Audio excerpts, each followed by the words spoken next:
Hi, and welcome back to the channel. Always a pleasure to have you here as we share these nuggets and reminders as we transition and expand beyond the realms that we currently were, leaving the upside down behind. What an experience! We're learning from it, we've learned from it, and we're going to continue to expand and grow.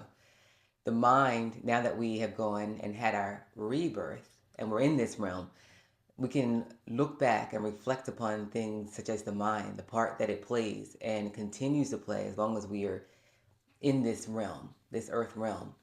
And it's a beautiful thing. I used to think that mastering the mind, which it seems like at the end of the day is what it will always boil down to, but mastering the mind isn't so much about control, but in fact, it's about the art of letting go and allowing it to be and understanding the part that it plays. And when you try to control anything, it's actually a lack of control that you have. Real power is being able to have perception, perceive, be able to watch. But until then, if you're a part of the struggle, you're not at the end, the recipient end, where you can just observe the play. And the mind is our friend when we allow it to be, when we understand the role that it played for us in our expansion, right? Everything is for purpose.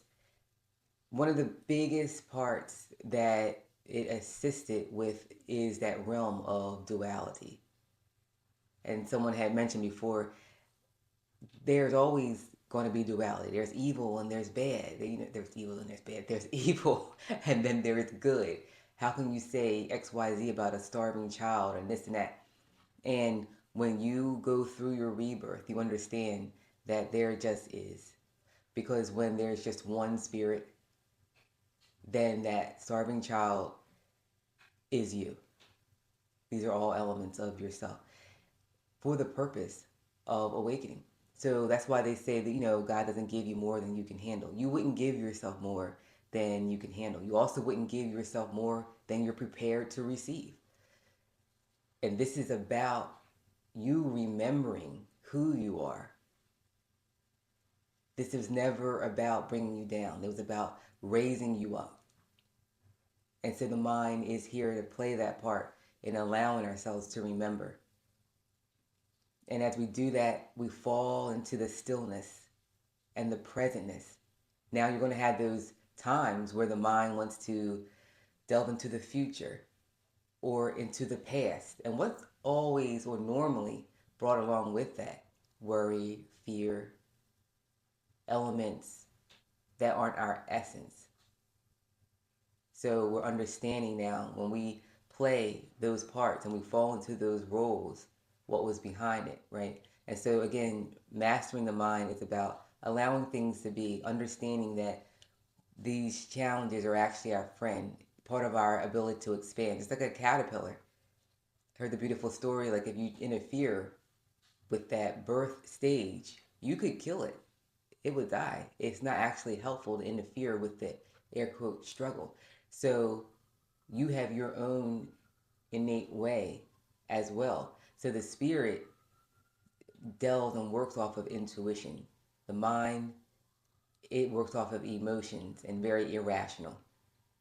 And we have birthed through that. And we're just getting familiar and acclimated with this expanded state.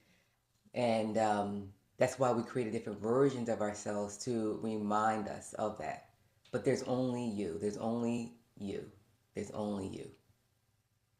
And it's a beautiful thing to return to self, to return to source. And because as we do that, we just enjoy life more. And then it allows you to be more present. And that was the biggest remembering, that as we continue to expand, it'll always, until we continue expanding beyond the mind, it falls back to the mind and just allowing it to assist us in this growth. And you are exactly where you're supposed to be, which is always a nice reminder, right? So just play our part and be present, and the rest falls into place. So I hope you're having an amazing day. Any comments or questions or topics that you want to share, drop them below, and I'll catch you on the next video.